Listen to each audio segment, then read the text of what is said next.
Halo semuanya, selamat datang kembali di YouTube channel Wen Anthony. Sebuah cerita terbaru yang ditulis oleh Kak Luna dalam judul Kiriman Santet Banaspati. Sebelum saya bacakan, saya ingin mendoakan teman-teman dimanapun berada agar selalu dalam keadaan sehat walafiat. Amin. Langsung saja kita masuk ke ceritanya.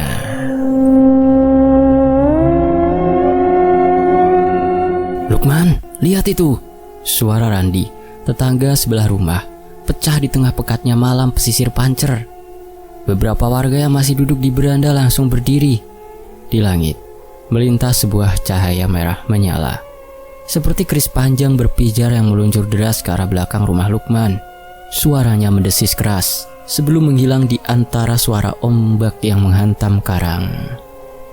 Api kecil tampak berkobar di kejauhan, namun tak lama padam begitu saja. Orang-orang saling pandang, tak satu pun berani mendekat. "Itu apa tadi?" tanya seorang lelaki paruh baya. "Keris," jawab Randi lirih. "Aku lihat jelas, ujungnya panjang, berapi." Beberapa warga mulai berbisik pelan. Wajah mereka tegang. Hanya angin laut yang terdengar membawa aroma asin dan hawa panas aneh yang terasa menusuk kulit. Tak ada yang berani memastikan apa yang jatuh di malam itu. Tapi semua tahu, sesuatu yang buruk baru saja datang. Keesokan paginya, Lukman tampak lesu di depan rumah. Kulitnya pucat, matanya sayu. Ia masih mencoba menjemur jaring meski tubuhnya gemetar. "Pak, masuk aja dulu. Wajah sampean pucat loh, Pak," ujar Ina istrinya sambil membawa segelas air. "Aku cuma kurang tidur, Bu," jawab Lukman singkat. Ia tersenyum paksa, lalu melangkah masuk. Namun beberapa langkah kemudian, tubuhnya goyah, hampir terjatuh. Ina berlari menahan suaminya. "Ya Allah, tubuhmu panas sekali, Pak." "Aneh, aku malah merasa dingin," gumam Lukman pelan. Ina memegang dahi Lukman. Panas itu tak wajar. Suhu tubuh Lukman seperti api, tapi keringatnya dingin. Ia membaringkannya di tempat tidur dan segera memanggil bidan desa. Setelah diperiksa, bidan hanya menggeleng. "Tidak ada tanda-tanda penyakit lain, Bu. Pak Lukman hanya demam biasa." "Lalu kenapa badannya seperti terbakar begini?" tanya Ina panik. "Kelelahan, Bu. Saya kasih obat. Kalau selama 3 hari tak membaik, coba bawa ke dokter di Puger." Hari itu berlalu lambat. Ina berulang kali mengganti kain basah di dahi suaminya, tapi panasnya tak turun. Saat sore tiba, langit Pancer berubah kelabu. Udara terasa berat. Burung-burung laut terbang rendah dan angin membawa aroma aneh seperti logam yang terbakar. Beberapa tetangga datang menengok. Randi berdiri di depan pintu, menatap ke arah kamar Lukman dengan raut khawatir. "Kau yakin tidak ada luka atau luka bakar?" "Tidak ada," jawab Ina cepat. "Hanya panasnya tidak turun-turun." Randi menunduk. "Aku rasa ini ada hubungannya dengan yang semalam." Ina menatapnya bingung. "Apa maksudmu?" "Api itu, keris yang jatuh di belakang rumah kalian. Setelah itu, udara di sekitar sini jadi aneh, panas, tapi bukan panas biasa." Ina terdiam. Ia menganggapnya hanya omongan orang kampung. Akan tetapi, malam itu saat seluruh desa tertidur, ketakutannya mulai tumbuh. Sekitar pukul 2 dini hari, Ina terbangun. Suara nafas Lukman berat, seperti seseorang yang menahan perih. Ia menyalakan lampu dan melihat tubuh suaminya basah oleh keringat. Wajahnya merah seperti kepiting rebus, bibirnya kering. "Pak, buka matanya, ini aku." Lukman hanya menggeram pelan, seperti kesakitan, tapi tak mampu bicara. Saat Ina mengambil kain baru di dapur, hawa panas tiba-tiba menyelimuti ruangan. Uap seperti kabut tipis muncul dari lantai. Dari arah jendela, cahaya merah menyusup ke dalam kamar. Ina menoleh. Bayangan bundar melayang di luar rumah, bergerak perlahan seolah menatap ke dalam. Ia menahan nafas. Cahaya itu berwarna merah menyala. bentuknya tak menentu, seperti keris api panjang yang hidup. Suara berdengung halus terdengar dari luar. Lalu bayangan itu melintas cepat dan menghilang di antara pepohonan belakang rumah. Ina berlari menutup jendela dan memeluk suaminya yang masih menggeliat kesakitan. Hawa panas terus terasa di sekeliling mereka. Keesokan paginya, Lukman tak bisa bangun sama sekali. Dokter dari Puger datang memeriksa, namun hasilnya nihil. Tak ada tanda infeksi atau penyakit tertentu. Kalau ini bukan medis, saya tak bisa bantu banyak, ucap dokter itu sebelum pergi. Ina menangis. Ia merasa seperti hidupnya berubah dalam semalam. Warga mulai membicarakan kejadian aneh itu. Ada yang mengatakan Lukman terkena santet Banaspati. Banaspati disebut keris api terbang yang dikendalikan lewat ilmu hitam. Ia datang melalui udara mencari tubuh manusia untuk dijadikan tempat tinggal. Kabar itu cepat menyebar. Beberapa warga bahkan mengaku melihat cahaya merah di sekitar rumah Lukman setiap malam. Anak-anak dilarang bermain di halaman belakang. Orang-orang mulai takut lewat di depan rumah mereka setelah matahari terbenam. Ina tak peduli dengan gosip itu. Yang ia pikirkan hanya satu: bagaimana menyembuhkan Lukman. Namun, ketakutan itu sulit diabaikan. Saat sore tiba, Randi datang lagi membawa kabar. Ina, tadi aku ke kebun belakang. Ada bekas tanah yang hangus, seperti tersambar api. Letaknya tepat di belakang rumahmu. Ina menatapnya lama. Jadi, yang jatuh malam itu benar-benar keris? Randi mengangguk pelan. Beberapa orang melihat benda itu menyala sebelum hilang di tanah, tapi tak ada yang berani mendekat. Malam itu Ina tak bisa tidur. Ia duduk di samping Lukman, menggenggam tangan suaminya yang terasa panas. Suara ombak terdengar keras dari kejauhan. Ia menatap ke arah jendela, takut cahaya merah itu muncul lagi.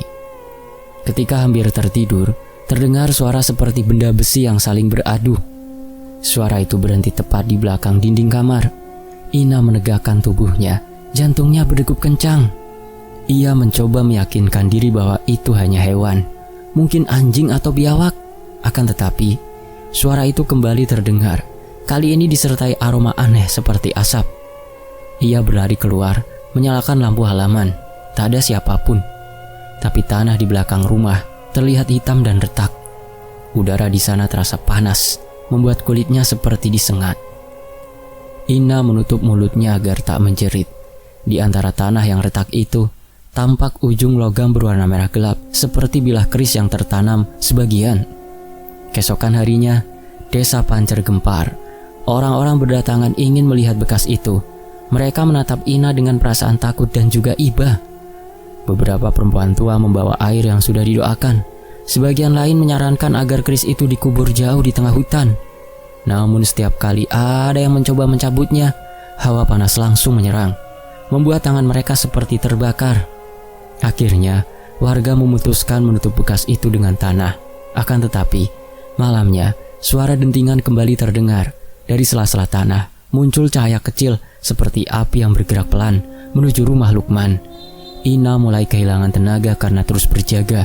Ia duduk di ruang tengah, menatap pintu kamar yang tertutup. Tubuhnya lelah, tapi matanya enggan terpejam. Ia merasa rumah itu kini bukan tempat aman lagi.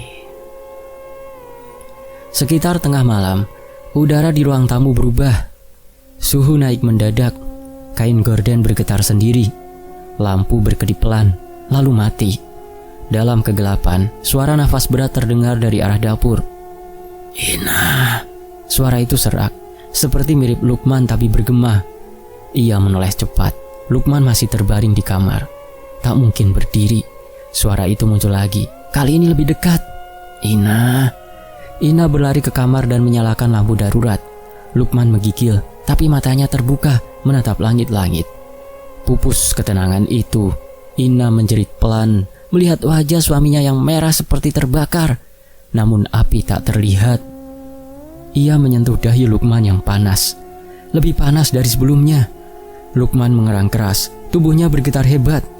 Suara retakan halus terdengar dari arah dinding, diikuti bau gosong yang menusuk hidung. Ina menatap sekeliling dengan mata berair. Tolong hentikan ini, Pak. Aku tidak tahu apa yang terjadi. Tiba-tiba, dari celah lubang kecil, muncul kilatan merah seperti api yang berputar. Kilatan itu bergerak ke arah tubuh Lukman, lalu lenyap di udara. Sesaat, segalanya hening. Lalu nafas Lukman melambat, tubuhnya lemas. Ina menatapnya tak percaya, takut kalau itu akhir segalanya. Akan tetapi, Lukman masih hidup, hanya tertidur dengan wajah tenang. Kabar kejadian malam itu menyebar cepat. Warga Pancer sepakat bahwa Lukman diserang Banaspati. Beberapa orang mengusulkan agar Ina mencari pertolongan ke dukun terkenal di daerah mereka, Mbah Sarto yang tinggal di hutan jati dekat Muara. Namun, Ina belum sanggup meninggalkan rumah. Ia hanya duduk di samping Lukman, memandangi wajah suaminya yang kini tenang, tapi masih panas saat disentuh. Di luar, angin dari laut membawa aroma aneh yang sudah beberapa hari ini tak hilang bau hangus yang terasa hingga ke dada. Desa Pancer yang biasanya sunyi dan damai kini berubah. Malam-malam terasa tak seperti biasanya. Suara ombak terdengar lebih keras dan warga menutup jendela lebih awal. Mereka percaya sesuatu sedang berkeliaran di sekitar desa, mencari korban berikutnya. Ia tahu apapun yang datang ke rumahnya belum selesai. Ia hanya belum tahu harus melawan bagaimana. Dan di luar rumah, di balik gelapnya pohon kelapa yang tumbuh berderet menuju pantai, sekelebat cahaya merah kembali muncul bergerak lambat, seolah mengintai. Api! Ada api di depan rumah Lukman! Teriakan keras dari halaman membangunkan warga Pancer yang belum sepenuhnya pulih dari ketakutan semalam. Orang-orang berlarian keluar rumah. Di depan rumah Lukman, pusaran api bergerak berputar di tanah tepat halaman rumah Lukman. Warna nyalanya merah tua, berpijar kuat di tengah gelap subuh yang masih lembab oleh udara laut. "Jangan dekati," seru Randi, mengangkat tangannya melindungi wajah dari panas yang terasa sampai ke jalan. Beberapa warga mundur, menatap pemandangan itu dengan nafas tertahan. Api itu berputar makin cepat, mengeluarkan suara berdengung tajam, lalu tiba-tiba berhenti. Dalam hitungan detik, nyalanya mengecil dan menghilang begitu saja, seolah disedot ke tanah. Hening menyelimuti, hanya terdengar deru ombak dan detak jantung orang-orang yang berdiri kaku. Tiba-tiba, dari dalam rumah terdengar suara keras. "Ina, cepat ke dalam!" teriak salah satu warga. Ina berlari dari dapur dengan wajah panik. Lukman tergeletak di lantai kamar. Tubuhnya menegang, mulutnya berbuih darah.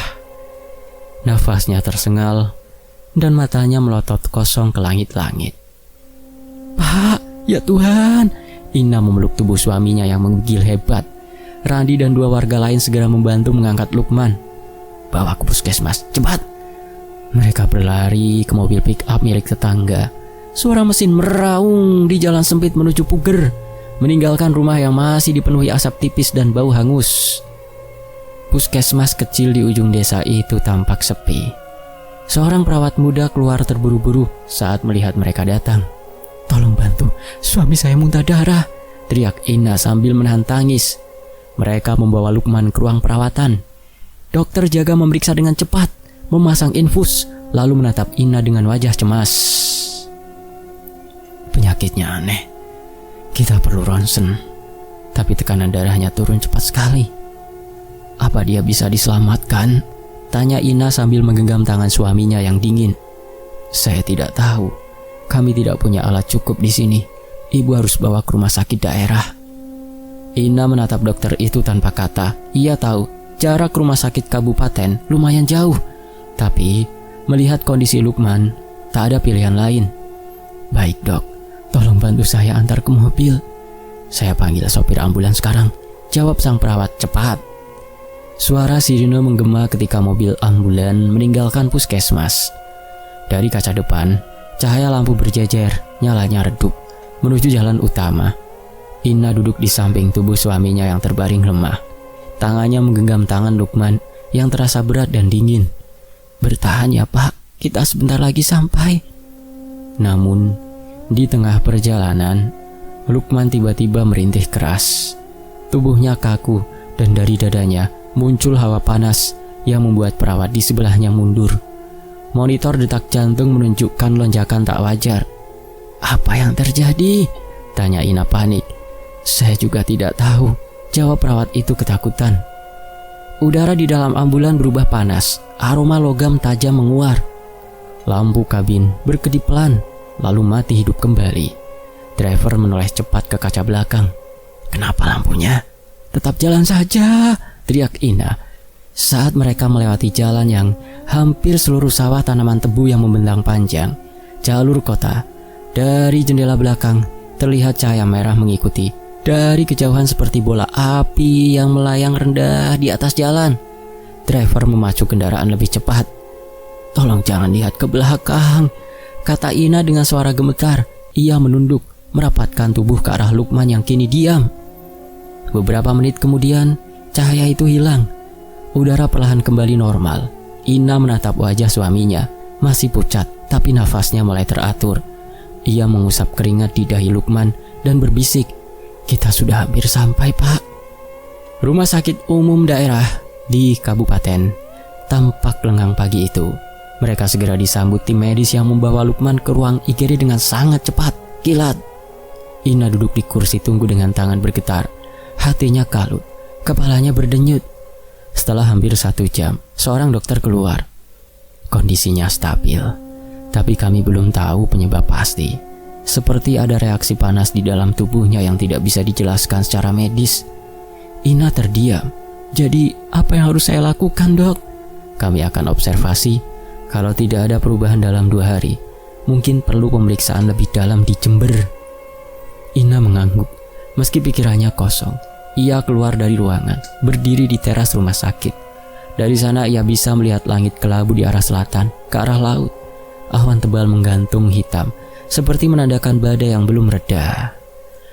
Tak lama, Randi datang bersama 2 warga lain yang menemaninya dari Puger. "Bagaimana Lukman?" "Kata dokter stabil, tapi mereka tidak tahu penyakitnya apa." Randi menarik nafas panjang. Aku takut ini benar-benar ada hubungannya dengan panas pati." Ina menatapnya lelah. "Kau yakin itu bukan cuma cerita orang dulu?" "Tidak, Ina. Aku nelayan. Aku tahu apa yang aku lihat. Seminggu lalu waktu melaut, aku melihat bola api di atas laut. Ia bergerak pelan, lalu menukik ke arah perahu Lukman. Kami kira petir, tapi langit waktu itu cerah." Ina menatap Randi tajam. "Kenapa baru bilang sekarang? Aku pikir tidak penting, tapi setelah lihat api di rumahmu, aku yakin itu hal yang sama." Ina terdiam lama. Suara ambulan yang baru datang terdengar sayup di kejauhan. Hatinya gelisah, tapi pikirannya menolak percaya pada hal yang tak bisa dijelaskan. Namun setiap kali ia menutup mata, bayangan api merah yang melayang di jendela rumahnya selalu muncul. Malam tiba perlahan. Lampu-lampu rumah sakit menyala lembut, tapi hawa di kamar tempat Lukman dirawat terasa berat. Ina duduk di kursi dekat ranjang. Suaminya tertidur dengan alat bantu di tubuhnya. Tiba-tiba, monitor di samping ranjang bergetar sebentar, lalu berhenti. Suara detak jantung sempat naik turun. Ina menatap layar itu dengan nafas tertahan. Dalam cahaya redup, ia merasa seperti ada sesuatu berdiri di sudut ruangan samar, namun terasa menatap. Perawat masuk membawa catatan. Ibu tidak apa-apa?" Ina cepat menoleh. "Tidak, hanya terasa panas di sini." Perawat menatap layar monitor, lalu mengerutkan kening. Aneh, ruangannya selalu sejuk, tapi termometer naik. Perawat keluar untuk memeriksa AC. Saat pintu menutup, Ina menatap kembali ke arah suaminya. Ada garis merah tipis muncul di lengan Lukman, seperti luka kecil yang baru saja terbentuk. Ia menyentuhnya perlahan, tapi luka itu hilang begitu saja. Ina menarik nafas panjang, mencoba menenangkan diri. Ia menggenggam tangan suaminya, menatap wajahnya yang tenang.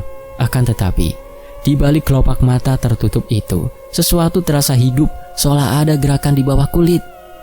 "Pak, aku di sini, Pak," ucap Ina pelan. "Bertahanlah." Lampu kamar berkedip pelan. Suara langkah terdengar di koridor, lalu berhenti tepat di pintu. Ina menoleh, tapi pintu tak terbuka. Hanya ada bayangan samar di bawahnya. bergerak seperti seseorang yang berdiri, dia menunggu. Beberapa detik berlalu, lalu bayangan itu menghilang. Keesokan paginya, dokter datang lagi memeriksa. Saya tidak paham, Bu. Secara medis, suami Anda sehat. Semua hasil normal. Kalau begitu kenapa tubuhnya panas dan muncul darah terus? Saya tidak bisa menjawab. Tapi saya sarankan ibu tetap di sini beberapa hari ya. Kita observasi lagi. Ina hanya mengangguk. Setelah dokter pergi, Randi kembali datang membawa kabar dari desa. Setelah kalian berangkat kemarin, ada kejadian aneh lagi. Api itu muncul di pantai. Warga melihatnya berputar di atas air, lalu masuk ke laut. Masuk ke laut? Ulang Ina. Iya, dan setelah itu, beberapa jaring nelayan terbakar sendiri. Tak ada yang berani melaut sejak pagi. Ina menatap jauh ke arah jendela rumah sakit yang menghadap selatan. Laut tampak redup di kejauhan, tapi entah kenapa matanya menangkap kilau merah samar di antara ombak. Aku harus tahu siapa yang mengirim ini, Ran, ucapnya pelan. Randi menatapnya khawatir. Kau mau pergi ke siapa? Mungkin ke Mbah Sarto.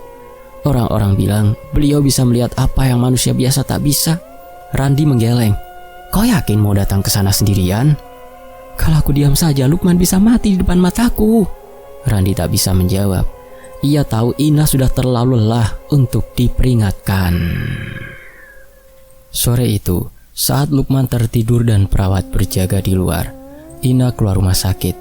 Ia menatap jalan panjang menuju arah Puger. Pikirannya dipenuhi satu tujuan, menyembuhkan Lukman. Masih mau ke rumah Mbah Sarto, Bu? Tanya Samin dari depan pagar rumah Lukman sambil menatap Ina yang baru keluar rumah. Ina diam, pandangannya kosong. Enggak, men, aku gak sanggup. Aku mau balik aja ke rumah sakit. Sendirian, Bu? Iya, aku harus lihat Lukman. Langkah Ina tergesa.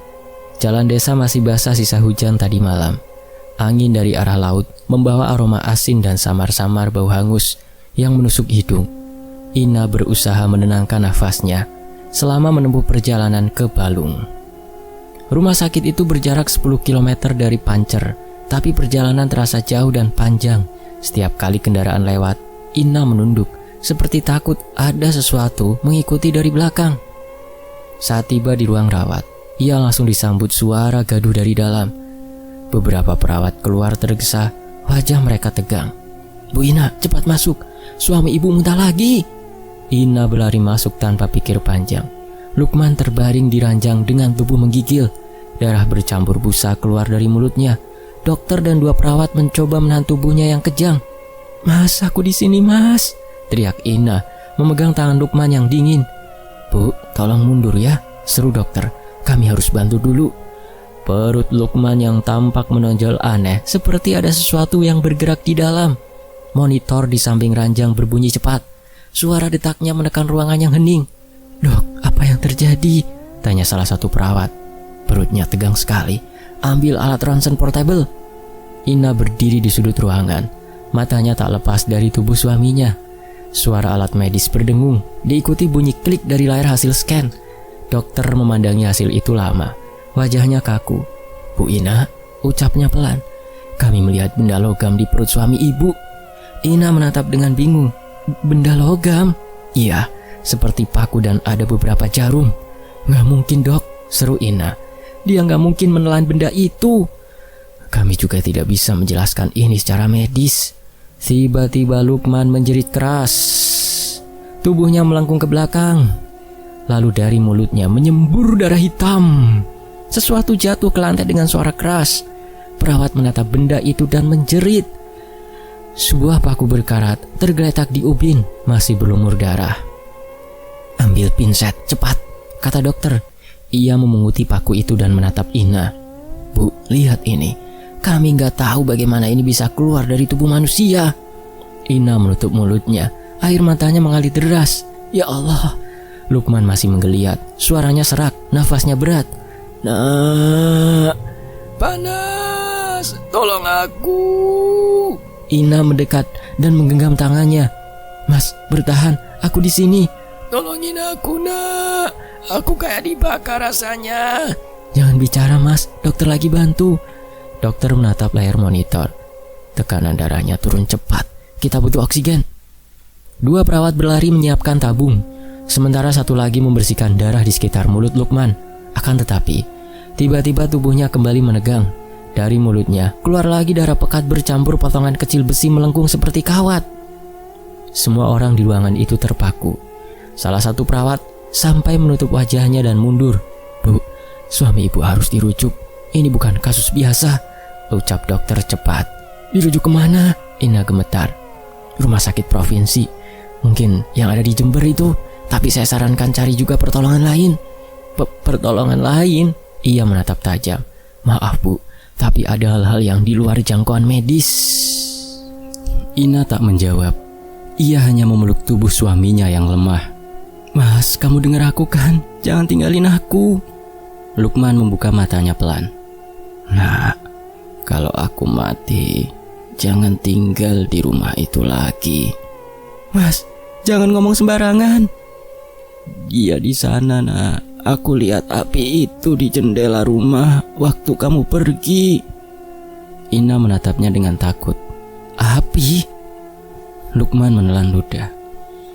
Bola merah. Dia datang malam-malam, muter di luar rumah. Dia manggil-manggil aku."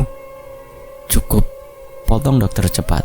"Jangan biarkan pasien bicara banyak dulu." Namun Ina tak bisa berhenti menatap wajah suaminya.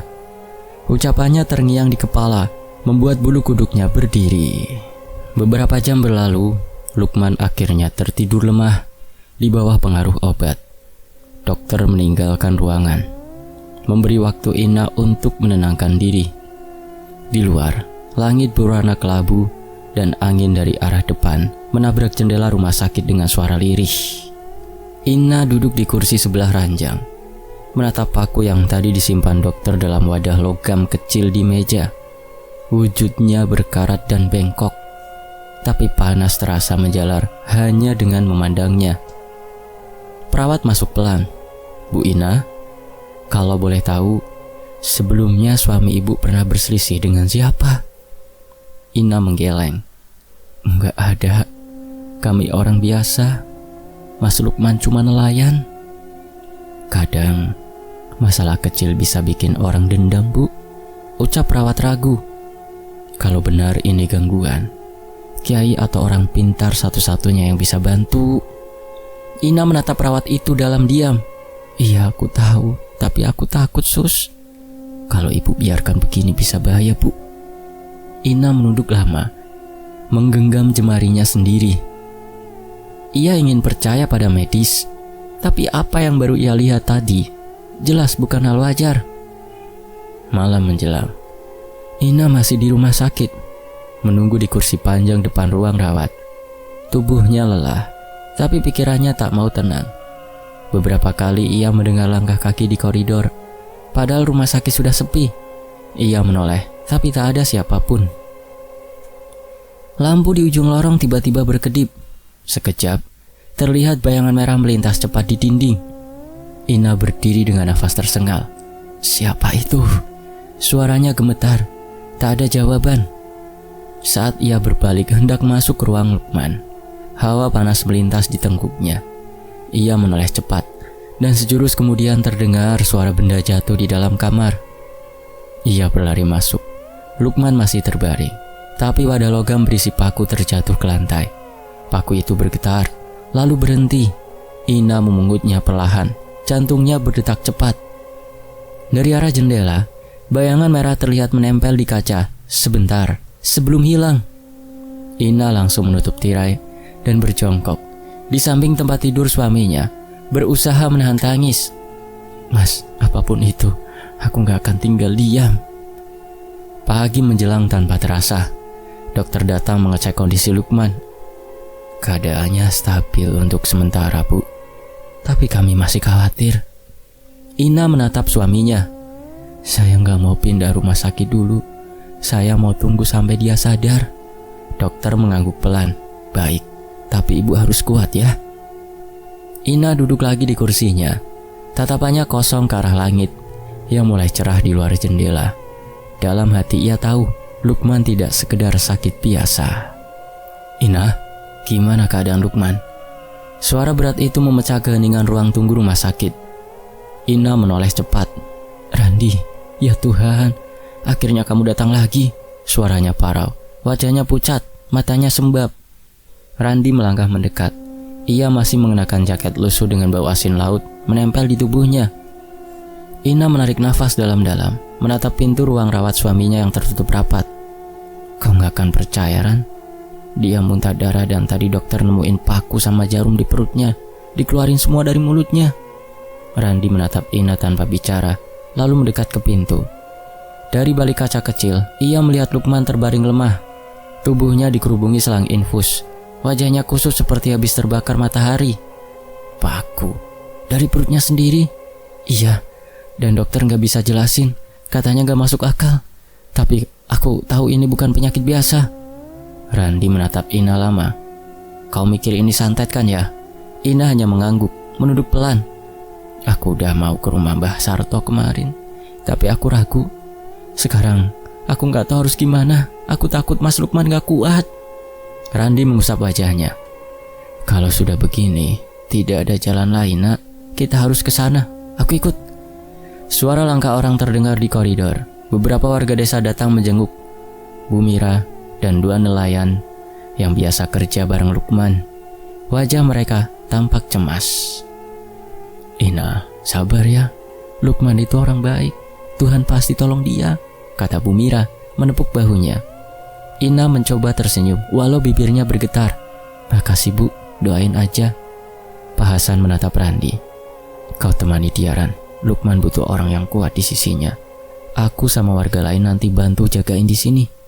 Iya Pak, kami mau ke Puger, ke rumah Mbah Sarto, cari tahu apa yang sebenarnya yang nyerang Lukman. Warga mengangguk. Sebagian memandang Ina dengan iba.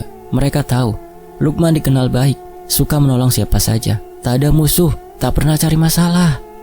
Sore mulai turun ketika Ina dan Randi keluar dari rumah sakit. Langit balung berwarna oranye dan jalanan menuju Puger terasa panjang. Di dalam mobil pick-up milik Randi, suasana hening. Hanya suara angin masuk lewat celah jendela. Kau masih ingat jalan ke rumah Mbah Sarto? Tanya Randi. Masih. Di belakang muara, dekat tambak lama. Jalannya becek, tapi aku hafal. Mereka melewati deretan pohon kelapa dan hamparan sawah yang perlahan berubah jadi semak. Bau asin laut mulai terasa lagi. Pancar terlihat suram dalam cahaya senja. Setibanya di ujung jalan setapak, Randi mematikan mesin. Dari sini kita jalan kaki aja ya. Gak bisa lewat kalau bawa mobil. Ina mengangguk, menggenggam tas kecilnya erat. Langkah mereka berat di atas tanah lembab, hening. Hanya suara serangga dan debur ombak dari jauh. Rumah Mbah Sarto muncul di balik rumpuhnya pohon mangrove. Bangunan kayu kecil dengan lampu redup menyala di teras. Aroma daun kering terbakar tercium samar. Mbah Sarto duduk di kursi kayu, menatap mereka tanpa ekspresi. Wajahnya keriput, namun matanya tajam. Kalian dari Pancer ya? Aku sudah menunggu. Ina terkejut. Dari mana Mbah tahu kami mau datang? Api dari barat sudah lewat di depan rumahku tadi malam. Aku tahu itu bukan tanda baik. Duduklah. Ceritakan. Randi dan Ina duduk. Randi yang mulai bicara. Ia menjelaskan semua yang terjadi sejak malam keris berapi itu jatuh di belakang rumah Lukman. Tentang Lukman yang demam, muntah darah, sampai benda-benda tajam keluar dari tubuhnya. Mbah Sarto menutup mata sebentar, lalu bangkit perlahan. Ia mengambil wadah kecil dari anyaman bambu, berisi air dan segenggam garam laut. Ia menaruhnya di lantai. Aku cuma mau lihat siapa yang ngirim. Tapi kalau benar ini Banaspati, itu bukan hal sepele. Ia memejamkan mata, menggerakkan tangan di atas air. Tak lama, air di dalam wadah itu bergetar halus. Ina menatap tanpa berani bernafas. Randi menegakkan tubuh, urat lehernya menegang. Lalu dari permukaan air muncul warna merah pekat seperti api. Bentuknya bergelombang, lalu menampakkan wajah samar seseorang. Mbah Sarto membuka mata perlahan. Ini bukan dari Banyuwangi, Nak. Asalnya dari Lot Cecer. Masih satu tanah sama Puger. Ina menatapnya kaget. Lo jejer, siapa? Bah, siapa yang ngirim? Mbah Sarto diam sesaat lalu berkata pelan. Orang itu kenal Lukman. Dendamnya kecil tapi dibesar-besarkan. Lukman mungkin gak sadar udah nyakitin hatinya. Banaspati itu dikirim bukan buat bunuh, tapi buat bikin dia menderita dulu. Randi mengepalkan tangan. Kalau cuma salah paham, kenapa sampai ngirim begitu, Mbah? Lukman gak pernah cari musuh. Justru karena tidak sadar, itulah masalahnya. Orang itu merasa diremehkan.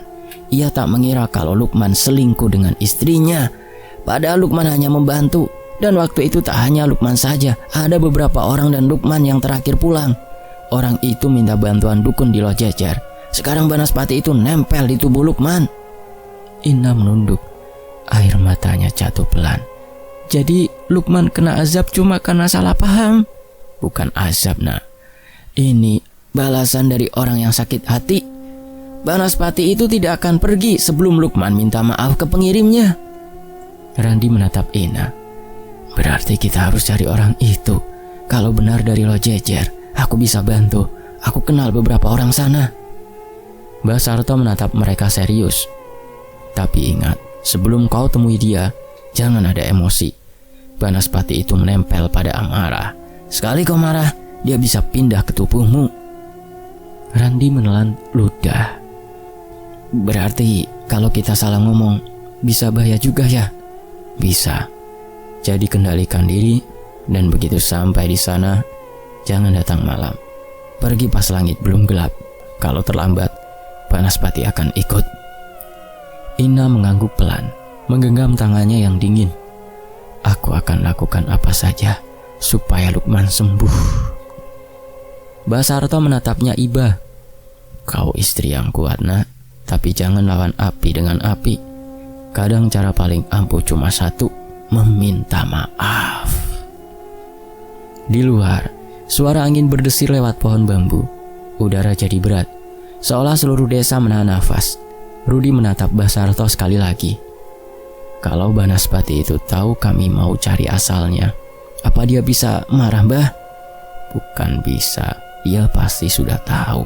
Tapi kalau niat kalian tulus, api itu tidak akan berani mendekat. Setelah menerima petunjuk itu, Ina dan Randi berpamitan. Mereka berjalan keluar rumah Mbah Sarto, menyusuri jalan kecil yang gelap. Di kejauhan, suara ombak terdengar pelan, tapi menggema panjang. Di sepanjang perjalanan pulang, Randi tak banyak bicara, matanya lurus ke depan. Pikirannya berat. Ran, kau percaya sama semua yang Mbah Sarto bilang tadi? Aku gak tahu, nak. Tapi aku percaya Lukman gak mungkin sembuh kalau kita diam. Besok kita ke Lojejer. Aku gak peduli sejauh apa. Permisi. Suara Ina terdengar pelan di depan pagar rumah berdinding bata itu. Udara terasa pengap. Aroma tembakau dari rokok yang terbakar di ujung jari seorang laki-laki di teras membuat nafasnya sesak.